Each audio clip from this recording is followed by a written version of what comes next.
저는 자산관리 부분을 책임질 NH투자증권 100세시대 연구소 김진웅 소장입니다. 여기 보시는 타임지의 표지 아기 얼굴이 나타나 있죠. 2015년생의 아이 얼굴인데요. 수명이 142세까지 살 수 있다는 타임지 기사의 기사였습니다.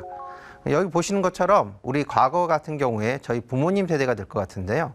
대략 한 60세 정도의 은퇴를 하셔가지고 80세, 한 90세까지 이제 노후 생활을 하시는 그런 그 생애 주기였다면, 여기 계신 분들은 아마 그 60세도 은퇴 시기엔 조금 이르다고 생각하시는 분들이 많으실 것 같습니다. 60대 중반까지 경제 생활을 하시다가 아마 90세, 100세까지도 노후 생활을 하셔야 되지 않을까 이렇게 생각이 듭니다. 그렇다면 조금 더 미래로 가보면 어떨까요? 2050년이 됐을 경우에는 아마 어쩌면은 수명이 120세 정도까지도 살아가야 될지도 모르겠습니다. 그러니까 장수라는 것은 우리에게 어떻게 보면은 그 많은 시간이 주어진, 인생이라는 많은 기간이 주어진 행복한 일일 수도 있긴 하지만, 생애 주기 측면에서 보면은 일할 기간, 그 다음에 노후 생활 기간이 같이 함께 늘어난다는 그러한 고민거리를 또 가져다 주기도 합니다. 따라서 여러분들은 조금 더 장기적인 관점에서 은퇴 준비나 자산 관리 이런 쪽으로 생각을 하셔야 되지 않을까, 이러한 환경적인 측면을 먼저 한번 고민을 해보실 것 같고요. 자, 그러면은 이게 개인이 생애 주기가 길어지고 오래 살게 된다는 부분들이 과연 우리가 자산 관리를 하는 환경에 어떠한 영향을 주는지를 한번 살펴보도록 하겠습니다. 자, 여러분들 많이 들어보셨죠? 신문기사에서, 방송에서 많이 들어보셨을 것 같은데, 현재 우리나라는 고령 인구가 인구의 총 14%를 넘어선 게 그 고령 사회라고 하는데요. 정확히는 2017년 중반에 저희가 고령 사회에 진입을 하였습니다. 이런 추세로 가다 보면은 우리가 2025년이 됐을 때는 대략 초고령 사회, 그러니까 인구의 20% 이상이 65세 인구가 되는 그러한 초고령 사회에 진입을 하게 될 거고요. 2050년 경우에는 한 40%까지 증가를 한다고 합니다. 어찌 보면은 우리나라의 사회 구성원들의 대부분들이 그 나이가 드신 그런 분들로 구성이 된다는 그런 상황에 처해져 있다는 거죠. 자, 이렇게 사회 구조적으로 고령 사회가 된다는 게 그렇다면은 자산 관리하고 무슨 관계가 있을까라고 조금 의문을 가지시는 분들도 계실 것 같은데요. 사회가 고령화 된다는 건 어쨌든 사회의 경제적인 활력이 떨어질 수밖에 없는 상황이 처해져 있습니다. 경제활동, 소위 말하는 이제 경제활동 인구라고 하지요. 경제활동 인구가 우리나라가 이미 최고점을 찍고 하락세에 접어든 상황입니다. 결국은 경제활동을 하는 인구 자체가 줄어들게 되다 보니까 사회의 어떤 경제 활동성은 조금씩 점진적으로 하향 안정화 추세가 될 수밖에 없고, 그러면 결국은 그게 우리나라의 이제 경제 성장률이나 여러 경제 지표에 영향을 미치는 요소로 작용을 할 것이고요. 그렇다면은 그러한 경제 성장률이 자산 관리에 다시 영향을 미치는 그 저성장, 그다음에 저금리 상황에 처해질 것 같은데요. 자, 여러 가지 요소들을 종합적으로 고려를 해봤을 때 앞서 말씀을 보신 것처럼 고령화가 저성장 추세로 연결될 수밖에 없고, 다시 그게 우리가 자산을 굴려야 될 때 저금리 환경으로 직결될 수밖에 없는 그러한 환경을 생각해 보실 수가 있을 것 같은데요. 일단은 다시 개인적인 관점에서 보면은 현재보다는 미래에 대해서 고민을 하실 수밖에 없을 겁니다. 그리고 결국은 저축을 하셔야 되는 분들이 더 많아지실 수밖에 없다는 거죠. 이제 과거에 이제 젊은 인구가 많았을 때는 현재 소비를 미래 소비보다 선호하는 양의 시간 선호 현상이 많이 있었다면, 이제 고령화 사회에 접어들면서 미래에 대해서 불투명하게 생각하시는 분들이 많아지다 보면 아무래도 현재 소비보다는 미래를 대비하시는 분들이 많아지시게 되기 때문에 음의 시간을 선호하게 되는 현상이 나타나는 겁니다. 결국은 우리가 고령화 사회, 장수시대의 여러 가지 환경적인 요소를 생각을 해볼 때는 고금리 상황이 계속 지속되기는 힘든 상황, 결국은 장기적인 관점에서는 저금리 상황이 하향 안정화 추세로 갈 수밖에 없는 그러한 자산관리 환경에 처해 있다라고 일단은 고민을 하셔야 될 것 같고요. 결국은 내가 그동안에 준비한 자산을 과거에 7% 이상 고금리 시절 같은 경우에는 그냥 은행에다만 맡겨놔도 한 달에 7% 기준으로는 한 50만 원, 58만 원, 60만 원 정도의 현금 흐름을 만들 수가 있기 때문에 그동안에 모아놓은 자산을 가지고 은퇴 생활 하시기가 어느 정도 유용하셨을 것 같지만, 사실은 요즘 금리가 은행 금리 한 4%대 정도까지 올라오긴 했습니다. 하지만 한 달 현금 흐름으로 보면 대략 33만 원 정도밖에 안 되고요. 사실은 이것도 세금을 제외하기 전이기 때문에 실제로 개인들 입장에서는 손에 쥐어질 돈 자체는 현금은 그렇게 많지 않다라는 거죠. 그리고 이제 일시적인 고금리 상황이 다시 하향 안정화돼서 몇 년 전과 같은 2%대, 1%대 다시 저금리 상황으로 간다고 했을 경우에는 그러한 현금 흐름을 만들어내기가 훨씬 더 어려운 환경이 되어 있다는 거죠.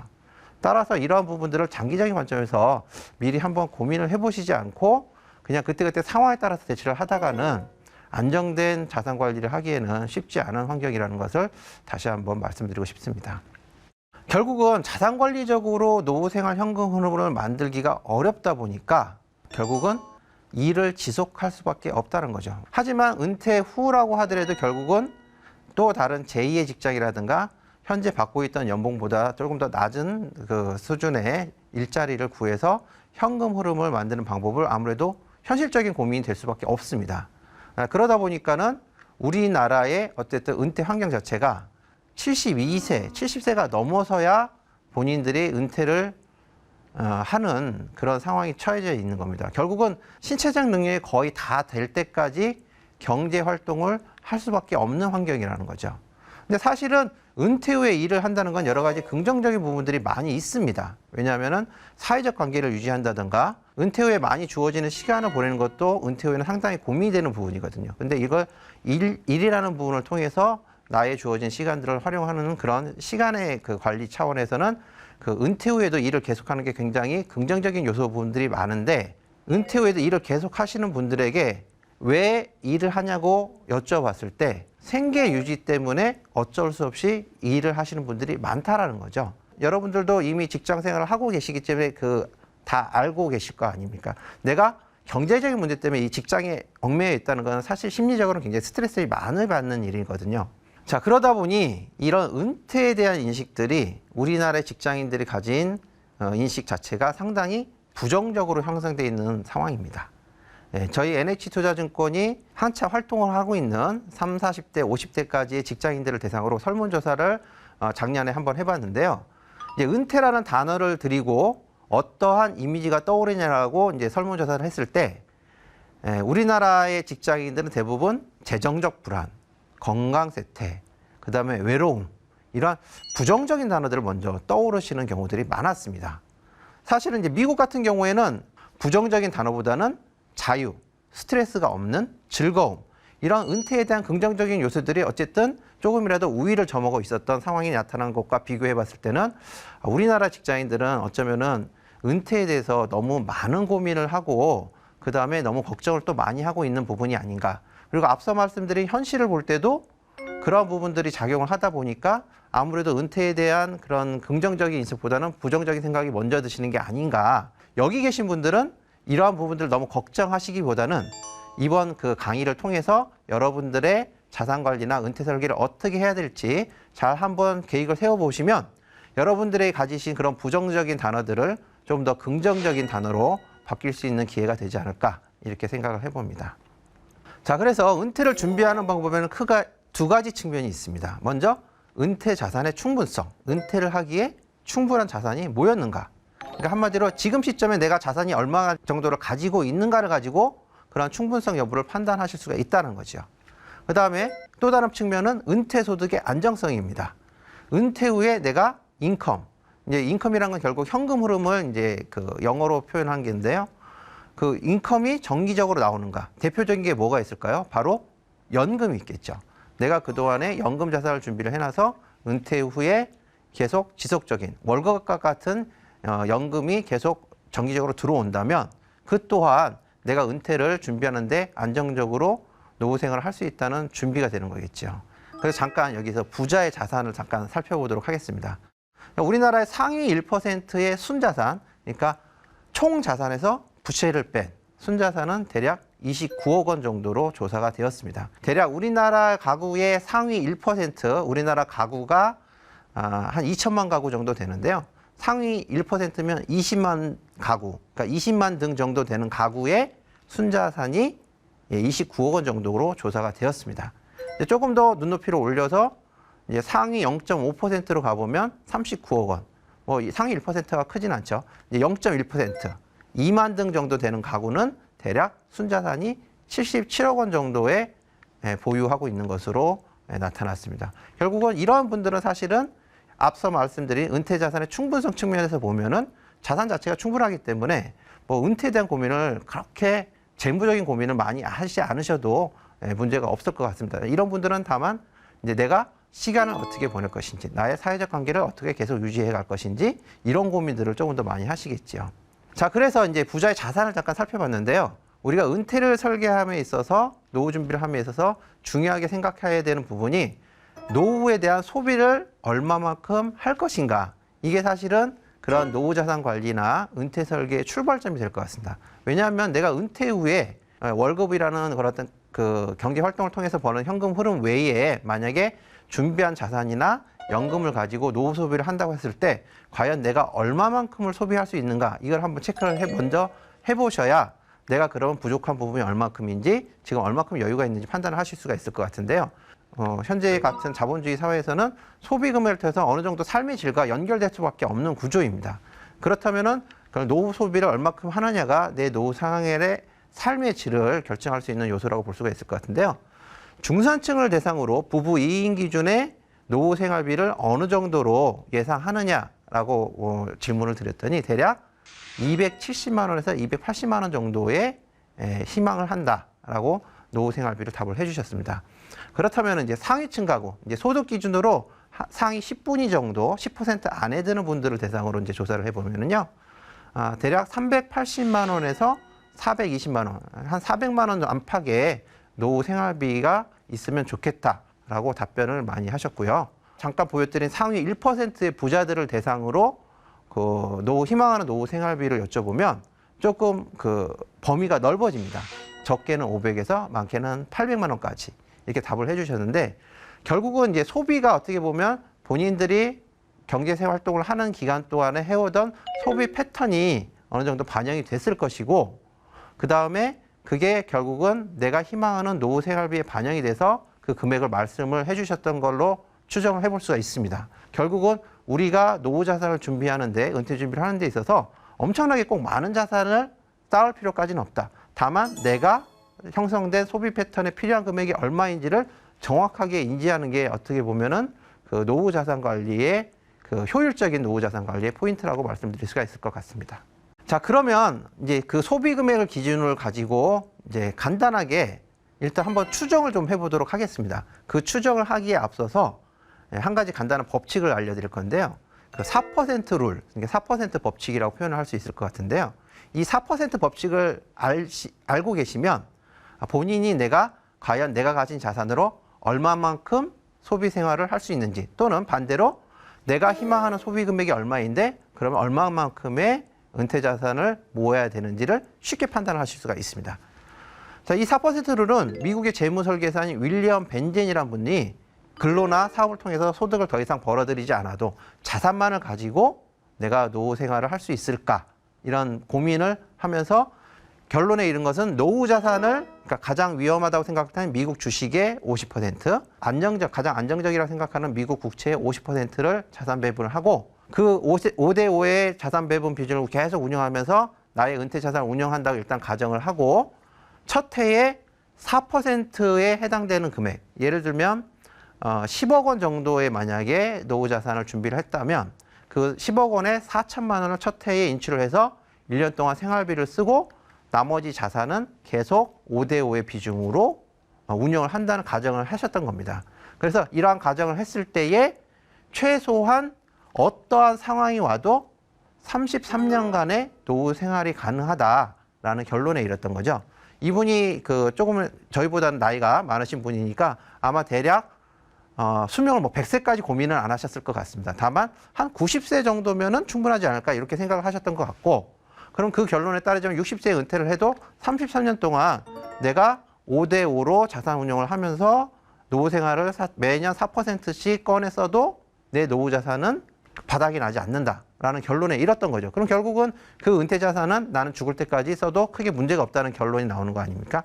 이러한 부분들을 고민했을 때 여러분들도 아까 앞서 말씀드린 소비 금액을 기준으로 이제 만약에 자산을 추정할 때는 4%를 역산하면 곱하기 25를 하시면 됩니다. 25를 했을 때에 나는 이만큼 생활비를 쓸 테니까 그러면 이만큼 자산이 준비를 해야 되겠구나 라고 판단을 하실 수도 있고, 만약에 어느 정도 자산은 이제 계획된 자산이 있으시다면 자산이 내가 이만큼 있으니까 나는 1년에 어느 정도를 써도 크게 문제는 없겠구나. 이런 일단 기본적인 판단을 하실 수가 있다는 거죠.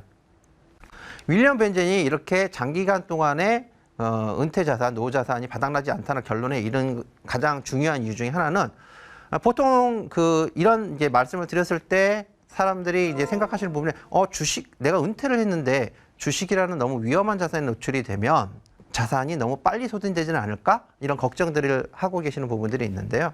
사실은 주식이라는 것은 무조건 계속 장기간 그냥 하향하기만 하는 게 아니라 올랐다 내렸다 하는 변동성이 있죠. 결국은 이러한 그 변동성을 감안했을 때 윌리엄 벤젠이라면 시뮬레이션을 해봤을 때 주식 침체기, 그러니까 주식을 내가 혹시 가장 꼭지점에 투자를 했다고 했을 때에도 원금을 복구하는 기간이 평균 2년 동안에 걸쳐서 복구가 되더라.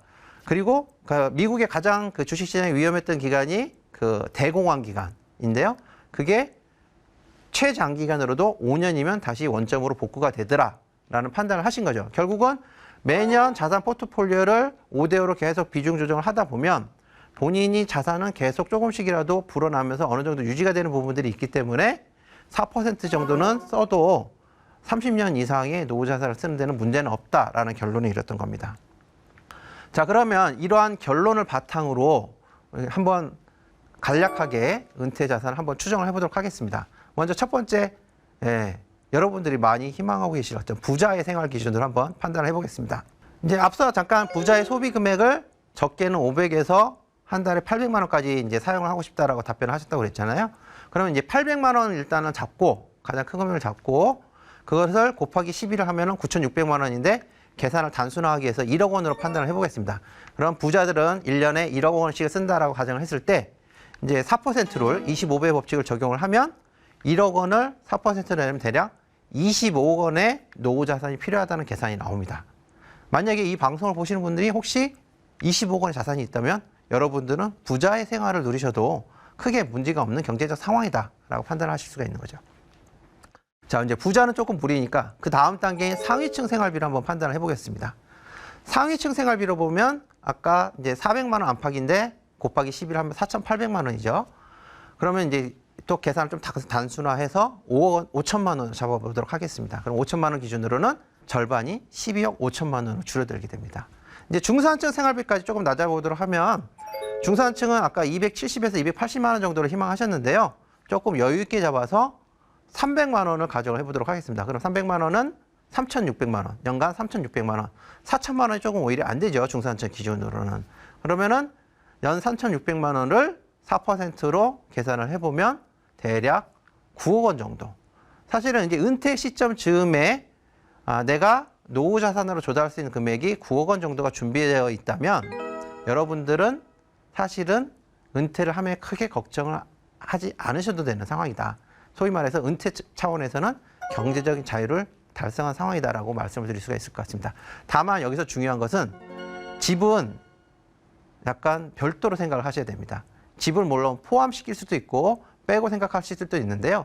본인이 만약에 집이라는 것 자체를 유지하고 싶으시다면 집 외에 필요한 은퇴 자산을 준비를 하셔야 되는 거고요. 아니면은 나는 집을 가질 필요가 없으니까 그냥 월세를 살면서 은퇴 생활을 하겠다. 이런 분들도 계실 거 아닙니까? 그렇다면은 그런 분들은 본인의 주택 상황에 맞게 그걸 조금 더 추가적으로 고려를 해야 되는 거고 그냥 순수하게 내가 노후 생활비를 이만큼 쓰고 싶을 때 그 노후 생활 조달할 수 있는 금액 자체는 이만큼이 필요하다라고 판단을 하시면 될 것 같습니다. 자, 앞서 이제 크게 두 가지 유형의 은퇴에 대한 개념을 보여드렸는데요. 잠깐 기억하실지 모르겠지만 요즘 MZ세대들이 추구하는 파여족. 이제 여러분들의 자녀 세대 내지는 후배분들한테 이 파여족을 얘기하시는 분들한테 조금은 한번 이런 고민들을 던져주시는 것 같을까. 인생 선배로서 그렇게 생각을 해서 조금 준비한 내용입니다. 자, 파여족들이 간간 몇 가지가 있습니다. 파여족은 젊었을 때는 조금 꿈꿨을지 모르겠지만 지금 이제 나이 들어서는 내가 그때 생각한 게 조금 잘못된 부분이 있었던 것 같다. 이런 개념으로 정리를 해본 건데요. 자, 앞서 말씀드린 것처럼 100세 시대, 수명 자체가 굉장히 길어졌고 생애 주기도 굉장히 길어졌습니다. 조기 은퇴하기에는 인생이 너무 길어졌어요. 사실은 여기 계신 분들은 아마 이미 공감을 많이 하고 계실 것 같은데 60세 은퇴를 한다고 해도 30년, 40년의 은퇴 생활을 과연 나는 무엇을 하면서 할 것인가 이런 고민들을 이제 많이들 하고 계실 것 같아요. 그런데 뭐 40세에 은퇴를 해서 50년, 60년을 그 시간을 어떻게 보낼 것인가 이건 굉장히 큰 고민이 또 될 수밖에 없죠. 이런 관점에서 보면은 굳이 너무 서둘러서 조기 은퇴를 꿈꾸는 거는 득보다는 실이 많지 않을까 이제 이런 생각을 좀 하고 있고요. 그 다음에 이제 소비의 레칫 효과. 이제 레칫이라는 게 거꾸로 돌아가지 않는 톱니바퀴를 레칫이라고 합니다. 그러니까 한마디로 소비 수준은 한 번 올라가면 다시 내려가지 않는 특성이 있죠. 이미 여기 방송을 들으시는 분들은 느끼시고 계실 거예요. 이제 과거에 젊었을 때 본인들의 어떤 소비 패턴이나 소비의 수준, 그리고 지금의 소비 수준을 생각을 해보시면 분명히 과거의 소비 수준은 분명히 더 높은 소비 수준을 유지하고 계실 거고, 그 다음에 지금 소비 수준보다 더 낮아지길 사실은 희망하지는 않죠. 그럼 결국은 이게 톱니가 역방향으로 돌아가지 않는 그런 반작용 때문에 소비 수준이 내려오지 않는 거죠.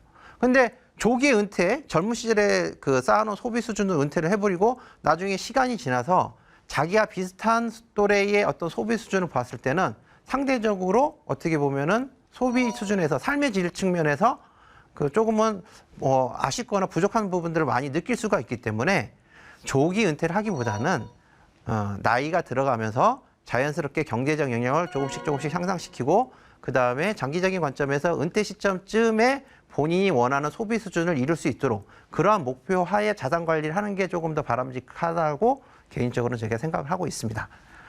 그 다음에 이제 마지막으로 과연 은퇴 준비를 이제 내가 필요한 노후 자산을 충분히 준비됐다고 생각됐을 때, 소위 말해서 경제적 자유를 달성했다고 생각했을 때 과연 은퇴하고 싶을까? 여기 계신 분들은 많이 느끼시고 계실 것 같아요. 내가 경제적 자유를 달성한다고 하더라도 내가 지금 갖고 있는 그러한 어떠한 인적 소득, 근로소득 환경이나 사업소득 환경을 포기하기가 쉽지 않으시죠. 왜냐하면은 굳이 내가 자산이 투입되지 않아도 내가 회사에서 월급을 받을 수가 있는데, 사업을 통해서 내가 계속 소득을 낼 수가 있는데, 이런 부분을 생각을 해보시면 굳이 내가 경제적 자유가 달성을 했다고 하더라도 은퇴를 한다는 건 성향이 달라지실 것 같아요. 그리고 사실은 우리가 어떠한 그런 그 생활 때문에, 생계 때문에 어쩔 수 없이 그러한 현금 흐름과 소득에 얽매여 있는 상황과 경제적 자유에 따른 그러한 기분 자체, 마인드 자체가 달라지는 거죠. 그러니까 예전에는 구속됐다고 생각되는 부분들이 지금은 이건 내가 누릴 수 있는 혜택이라고 생각이 바뀌게 된다는 겁니다. 그렇기 때문에 굳이 경제적 자유가 달성됐다고 해서 조기 은퇴하는 것은 그렇게 제가 볼 때는 꼭 좋은 것만은 아니다. 물론 이거는 본인들의 개인적인 차원에서는 다른 부분들이 많이 있기 때문에요. 각자의 판단에 맡기도록 하겠습니다. 자, 이제 오늘 첫 번째 시간 대작 끝으로 이제 달려가고 있는데요. 여기 사진에 보시는 분은 잔 루이스 칼로망이라는 분인데요. 지금은 현재 97년에 작고를 하셔서 안 계신 그 분인데, 공식적으로 세계 최장수 123세까지 사신 분입니다. 이 잔 루이스 칼로망을 제가 보여드린 이유가 그냥 단지 오래 살아서 보여드리는 게 아니고요. 이분에 얽힌 재미난 에피소드가 있습니다. 이분이 90세 생일에 옆집에 살던 변호사와 한 가지 재밌는 계약을 체결합니다. 어떤 계약이었냐면, 이제 이 여사님이 살던 집을 내가 죽으면 당신에게 주겠다. 대신 당신은 나에게 대략 한 달에 한 50만 원 정도의 생활비를 달라라는 계약을 체결합니다. 내가 죽을 때까지 50만 원을 주면 이 집은 당신에게 주겠다. 당신에게 상속을 해주겠다라고 하니까 당시의 평균 수명은 대략 한 60세이던 시절이었습니다. 그러면은 그 옆집에 살던 변호사 생각에는 지금 이분이 90세가 됐으니까 당장 내일 죽어도 하나도 이상하지 않을 나이기 때문에 무조건 남는 장사다라고 계산을 했겠죠. 그래서 옳다구나 하고 그 계약을 체결을 합니다. 그러면서 이분이 살아계신 동안 매달 50만 원을 드렸죠. 그런데 재미있는 사실은 그 변호사가 오히려 이 여사님보다 더 빨리 죽습니다.